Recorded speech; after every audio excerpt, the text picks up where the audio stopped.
Donc ce qui a été fait ici, c'est un motif. Il y a donc l'image d'un chien qui a été sorti de son décor. Il était même dans des feuilles mortes et les pattes, là, c'est un peu foireux d'ailleurs, surtout celle-là. C'est des sélections rapides pour l'exemple. Mais il était dans des feuilles et le bout de ces trois pattes ici a été refait en fait. Voilà, vite fait. Et il a été utilisé dans un motif dans lequel on a ajouté une marque. Alors il est possible que chez vous, ça n'apparaisse pas tel quel ou ça apparaît souligné en rosé, je ne sais pas, parce que la police n'est peut-être pas installée chez vous, celle-là. C'est pas la même police, c'est pas grave. C'est ça en fait, hein. C'est une police qui est installée chez moi mais qui ne l'est pas chez vous, alors forcément ça fait quoi? Ça remplace, ça ne vous surligne pas en rose? Non, ça remplace simplement. Une autre police, ok, automatiquement. Bien.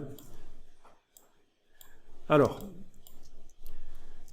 on va améliorer le motif, c'est ce qui avait été fait précédemment. En fait, l'os ici a été mis dans le motif et dupliqué plusieurs fois. On va faire le test calmement. Donc il faut bien comprendre que ce polygone ici n'est qu'un polygone qui montre le motif. Il utilise le motif. Le motif, il est où? Il est dans la palette nuancier. On va aller dans le menu fenêtre, dans le menu fenêtre nuancier. Voilà, dans la palette nuancier, le motif utilisé, il est là, c'est celui-là. Sur cet objet polygone, il a été placé sur la case de fond. Voilà. Donc le motif, il n'est pas réellement dans le polygone, il est utilisé par le polygone, mais il est réellement dans la palette nuancier. Alors on va aller modifier ça.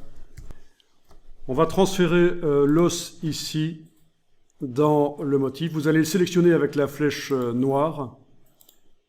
Vous allez faire un copier. Donc commande C sur le Mac, CTRL C sur le PC. Édition copier, évidemment. Et alors, on va cliquer à côté de tout parce que on ne veut pas que cet os reste sélectionné au moment où on va aller rentrer là-dedans dans le motif. Pourquoi? Parce que double-cliquer dans le motif ici va nous permettre de rentrer dedans et d'aller le modifier. Mais, vu qu'un objet est sélectionné, il va recevoir le motif. Et c'est pas bon, j'annule. Commande Z. Donc c'est pour ça qu'avant d'aller double-cliquer sur le motif là, dans la palette nuancier, il faut cliquer à côté de tout. Rien n'est sélectionné. Et vous allez maintenant pouvoir double-cliquer sur le motif. Voilà. Et au centre de l'écran, le motif arrive, il est là. Il est en dehors de la page A4, aucune importance. C'est juste que la page A4 n'était pas au centre de l'écran quand j'ai double-cliqué sur le motif dans la palette nuancier. Mais ça n'a aucune importance. Est-ce que vous voyez le motif sur base hexagonale? Ok. Vous allez faire un coller. Donc, commande V. Ah tiens, on a un os géant qui arrive. C'est pas génial. On va le réduire. Donc, avec la flèche noire et les poignées et la touche majuscule, voilà. Vous prenez une poignée du coin de l'os, avec la touche majuscule enfoncée, vous pouvez le réduire. Ou alors, si vous ne voyez pas les poignées, vous utilisez l'outil de transformation manuelle ici. Outil de transformation manuelle. J'ai fait passer ma palette des outils en 2 colonnes au cas où. Voilà, elle était en 1 colonne, j'ai fait passer en 2 colonnes. Outil de transformation manuelle ici. Poignée du coin de l'os avec touche majuscule, on peut le réduire. On lâche le bouton à souris, puis la touche majuscule. Et voilà.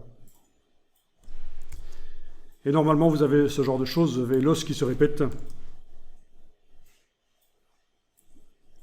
Dans le motif, il est dans le motif.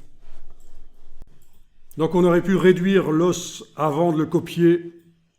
Il serait arrivé petit dans le motif. Mais bon, on peut aussi le copier grand et le réduire là dans le motif.